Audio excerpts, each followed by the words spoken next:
கொடநாடு வழக்கில் புதிய சிறப்பு வழக்கறிஞர்களை நியமிக்க உதகை மாவட்ட நீதிபதி தமிழக அரசுக்கு பரிந்துரை செஞ்சிருக்காங்க.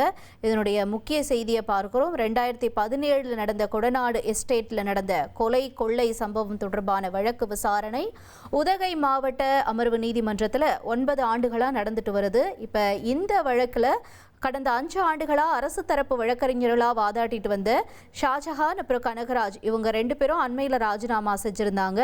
இது தொடர்பா இன்னைக்கு வழக்கு விசாரணைக்கு வந்தப்ப நீதிபதி கிட்ட தெரிவிக்கப்பட்டிருக்கு.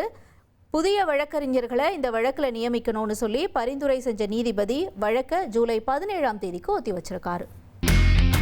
இனி செல்லும் இடமெல்லாம் செய்தி. தந்தி டிவியின் வாட்ஸ்அப் சேனலை ஃபாலோ பண்ணினா செல்ல இருக்கும் இடமெல்லாம் செய்தி. இதோ QR கோட் இப்பவே ஸ்கேன் பண்ணுங்க, ஃபாலோ பண்ணுங்க.